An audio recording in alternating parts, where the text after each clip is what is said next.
Hi there everyone, welcome back to On the Flip Side. Today we have got Thomas Dolby's Aliens Ate My Buick. It's an excellent record, came out in 1988, Thomas Dolby's third record. At the time of release it wasn't very well critically received, as it was a bit of a departure from his previous material. However, in my book, this album I think probably doesn't deserve the bad rap because the production on this thing is excellent, and the tracks here I think are really strong despite the fact that they are so different from his older material.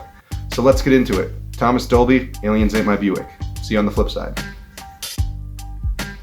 Okay, welcome back. So first off, we are on side one. First track on the record is called The Key to Her Ferrari. Really excellent intro track. Strong, catchy hook right off the bat with some really goofy, synthy kind of sampling here. And overall, just kind of loud. I mean, it's a very out there track for Thomas Dolby, even for Thomas Dolby actually. It's high energy, the chorus is incredibly catchy. I think it really shows where Thomas Dolby is at the time. You know, it's not quite traditional pop music or even like synth or new wave like he's kind of known for at this point, but it's just got a lot of character. You know, this track knows exactly what's selling to you, and it's just, you know, give me the keys to your Ferrari, babe. Come on. It's a great album start. The second song off of this we're into is Airhead. It was actually the first single off of the album and was pretty decently received. It's kind of a great song about idolizing vapid people. And at least that's what I'm getting from it. And it's just, you know, it's got more of the same catchy hooks and choruses. You know, this album is so well produced. Every single track thus far on this record is just tight. The bass is all super there, you know.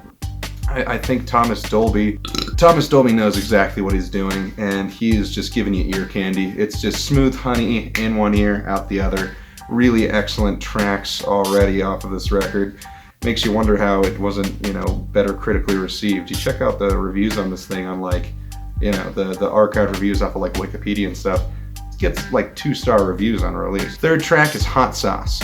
This track kind of shifts the tone of the album a little bit from sort of that poppier sound into more of a funk kind of groove, which makes sense because this song was largely written by George Clinton from Parliament Funkadelic. Apparently, George Clinton had met Thomas Dolby sometime in the late 80s, and you know, it seems like a match made in heaven to me because this song just, it's got all of the right grooves of like that late like 60s, early 70s kind of funk tone with just the 80s blended in, like a direct injection into it. It's a really great track. The final song on side A of this record is called Pulp Culture. I would say this is probably one of the strongest tracks on the album. It also might be one of Thomas Dolby's strongest tracks in general. You have just this really great bass hook that just goes throughout the whole thing, and these kind of nice sampley like horn piano thing playing in the background, and in the back you can actually hear kind of like this underlying tone of like cricket chirping, and it's really well done. It's such an interesting approach for an anti-pop song, I think, because it's one of the catchiest damn songs on the record, but just the whole message of the song is kind of, in my mind, about rejecting the idea that pop necessarily has to be in one form. I think pop music as an idea is weaker than pop music as a sound, and I think that song is really trying to exemplify that there, and it's just a really great track. If you haven't listened to Thomas Dolby before, Pulp Culture is definitely a great intro track to get you really started off on your adventure here. I mean, so far we're talking about side A of this record, and it is just incredibly strong. I could not recommend this enough at this point already. So far we've got these 4 first tracks. We are going to switch it over to side B and give it a listen. And if you're listening along at home, you know, leave a comment down in the description.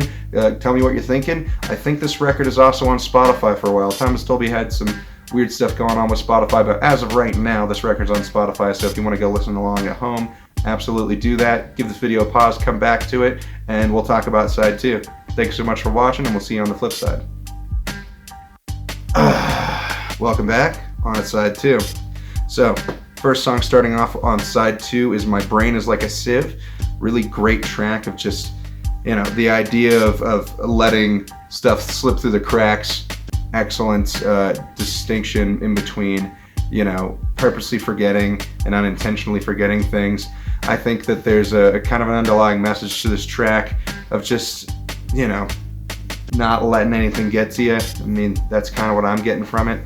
The actual musicality of this track is also very impressive, just like side A.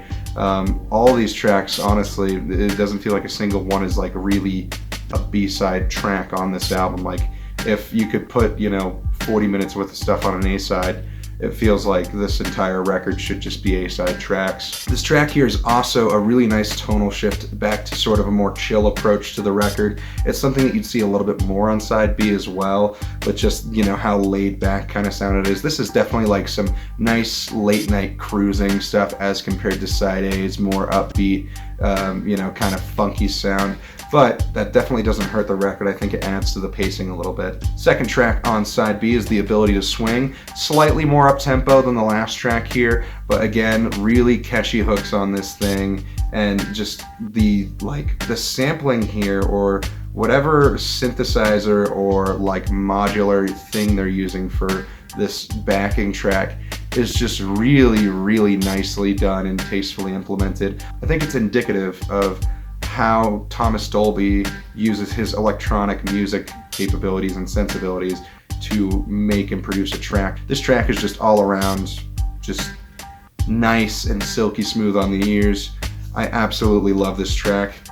And we're on to the final track on the album. Technically not the final track on the entire album, as the CD and cassette versions have a bonus track, but for the record, this is the last track on the record. It's called Budapest by Blimp. It's about 8 minutes long, and this track is so monumentally, I think, good and important for this record, because it finishes the album on such a high point. You have just this really steady sort of verse into chorus, and then you have these sweeping vocals coming down over top of these really nice piano parts that are just really interesting. You know, this song is kind of a sleepy song, but at the same time, there's something like there. You're hearing something, you know?